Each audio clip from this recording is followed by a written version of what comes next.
අනාගත සිහිනය. මෙහෙම කිව්වම අපි හැමෝටම එක එක විදිහේ අපූරු සුන්දර ලෝක ලැබෙනවා. මම මෙහෙම කිව්ව ගමන් ඔයාටත් ඔයාගේ සිහිනය මතක් වුණා නේද? එහෙනම් ඔන්න අද අපි කතා කරන්න යන්නේ අන්න ඒ සිහිනයට යන පාර ගැන. මේ ලෝකේ ජීවත් වෙන බහුතරයක් මිනිස්සු තමන්ගේ අනාගත සිහින ගැන විවිධාකාර කතා ගොඩාක් කියනවා අපි හැමෝටම අහන්න දකින්න ලැබෙනවා. ඒත් ඒ තරම් පිරිසක් මේ ගෙන්දගම් පොළවේ පය ගහලා තමන් දකින සිහින මේ ලෝකයේ මත යථාර්ථයක් කරගන්න විදිහ ගැන කතා කරන්නේ නැහැ නේද? මං ඔයාගෙන් මෙන්න මෙහෙම අහන්නම්කෝ. ඔයා අහලා තියෙනවද මහත්මා ගාන්ධි ගැන? එහෙමත් නැත්නම් නෙල්සන් මැන්ඩලා ගැන? මම මෙහෙම ඇහුවම ඔයා හිතයි මොකද මේ අය ගැන දන්නවද කියලා ඔයාගෙන් අහන්නේ කියලා. මොකද මේ වැදගත් නායකයෝ තමයි තමන් දැකපු හීන මේ ලෝකෙ මත මවන්න අනන්ත කැපකිරීම් කළේ. එයාලා කවදාවත්ම එයාලගේ උත්සාහය අධිෂ්ඨානය පළුදු කරගත්තේ නැහැ. අන්න ඒ නිසයි මම මේ අය ගැන දන්නවද කියලා ඔයාගෙන් ඇහුවේ.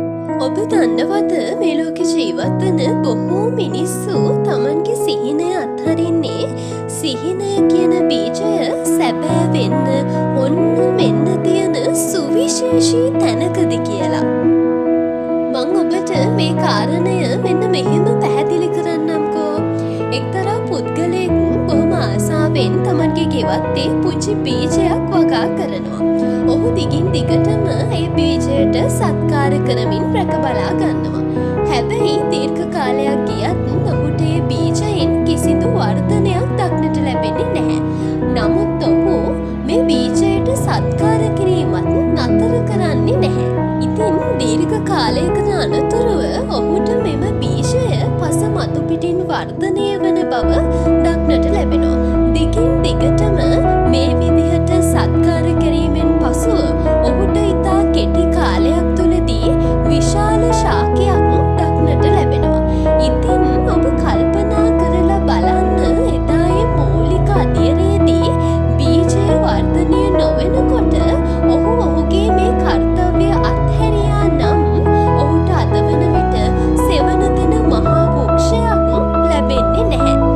ඔබ හිතලා බලන්න ඔහු ඔහුගේ ශාකයට සත්කාර කිරීම නතර කළා නම් සමහර විටක නතර කරන්නේ ශාකයේ ශීඝ්‍ර වර්ධනයක් පෙන්වන අවදී ආරම්භයේදී විය හැකියි. අන්න ඒ නිසයි මම ඔයාලට පැහැදිලිව කිව්වේ අපි අපේ සිහින අත්හරින්නේ සිහින සැබෑ වෙන්න ආසන්නතම අවස්ථාවකදී කියලා. ඉතින් සිහිනේ සැබෑ වෙන්න ඔයාගේ වටපිටාවේ තියෙන දේවල් වැදගත් වෙන්නේ නැහැ. ඒකට බලපාන්නේ උත්සාහය, අධිෂ්ඨානය පිරිච්ච හදවත විතරමයි.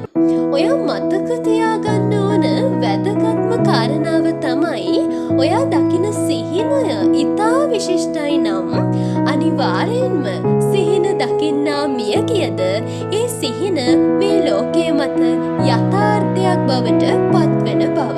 එහෙනම් මම අවසාන වශයෙන් ඔයාට මෙන්න මෙහෙම කියන්නම්.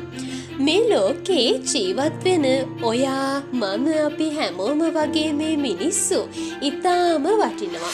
මිනිස්සු ජීවිතය ඇතුලේ ඉදිරියට යනකොට පෑගෙනවා, වැටෙනවා, පැරදෙනවා, රැවටෙනවා මේ වගේ අමිහිරි අත්දැකීම් ගොඩකට මුහුණ දෙන්න අපිට සිද්ධ වෙනවා. හැබැයි කවදාවත් මේ දේවල් නිසා අපේ වටිනාකම වෙනස් වෙන්නේ නැහැ. එහෙනම් ඔබේ සිහිනයට යන පාරෙන් පුංචි දොරටුවක් විවෘත කරලා යන්න මට පුළුවන් වුණා කියලා මම විශ්වාස කරනවා. ඒක එහෙමනම් අදහසක් දක්වන්න අමතක කරන්න එපා. සුබ දවසක්.